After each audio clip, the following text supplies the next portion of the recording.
बिहार की राजनीति में इस वक्त सबसे ज्यादा चर्चा अगर किसी सीट की है तो वह है पटना की बांकीपुर विधानसभा सीट।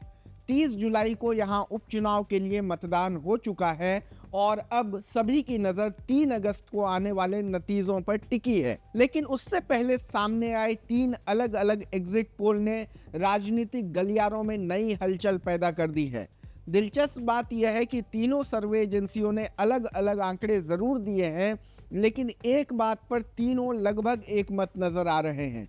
उनके मुताबिक इस बार मुकाबले में सबसे आगे जन स्वराज के संस्थापक प्रशांत किशोर दिखाई दे रहे हैं, जबकि भाजपा दूसरे और आरजेडी तीसरे स्थान पर खिसकती नजर आ रही है। सबसे पहले बात करते हैं जनमत पोल की। इस एग्जिट पोल के अनुसार प्रशांत किशोर को सबसे ज्यादा बढ़त मिलती दिखाई गई है। एजेंसी का अनुमान है कि उन्हें 66,000 से 71,000 वोट मिल सकते हैं, जो कुल वोटों का करीब 49 से 52% होगा। भाजपा उम्मीदवार नीरज कुमार सिन्हा को 44,000 से 49,000 वोट यानी 34 से 36% वोट शेयर मिलने का अनुमान लगाया गया है।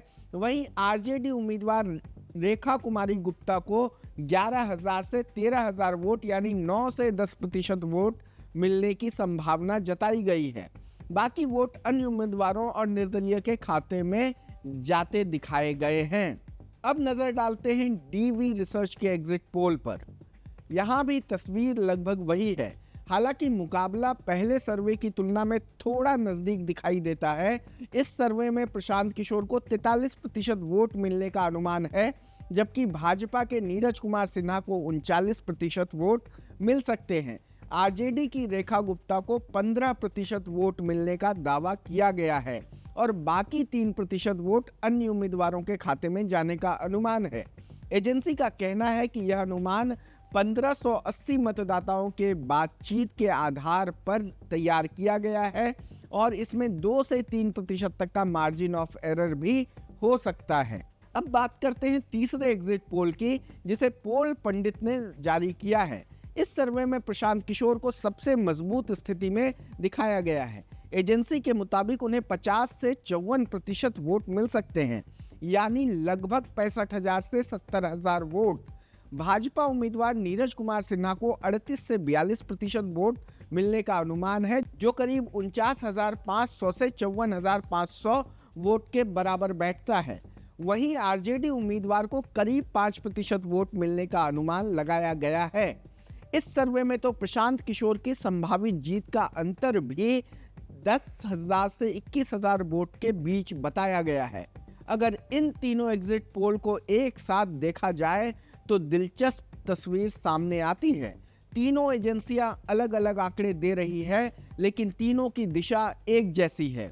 हर सर्वे में प्रशांत किशोर पहले नंबर पर है, भाजपा दूसरे स्थान पर दिखाई देती है और आरजेडी तीसरे नंबर पर खिसक गई है।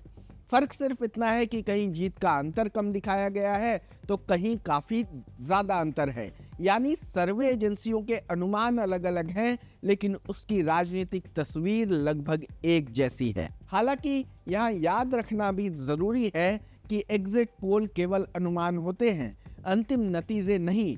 कई बार ये वास्तविक परिणामों के बेहद करीब साबित होते हैं, तो कई बार पूरी तस्वीर बदल जाती है। इसलिए यह कहना अभी जल्दबाजी होगी कि बांकीपुर में कौन जीत रहा है। असली फैसला मतपेटियों में बंद वोट करेंगे और इसका जवाब 3 अगस्त को मतगणना के बाद ही मिलेगा। तब यह साफ हो जाएगा कि क्या एग्जिट पोल का अनुमान सही साबित हुआ या फिर बांकीपुर का जनादेश सभी राजनीतिक गणित को पलट देगा। बांकीपुर के चुनावी माहौल के बारे में आप क्या सोचते हैं, हमें कमेंट बॉक्स में बताएं। देश दुनिया की तमाम खबरों को देखने के लिए जुड़े रहें लोकमत हिंदी के साथ। धन्यवाद।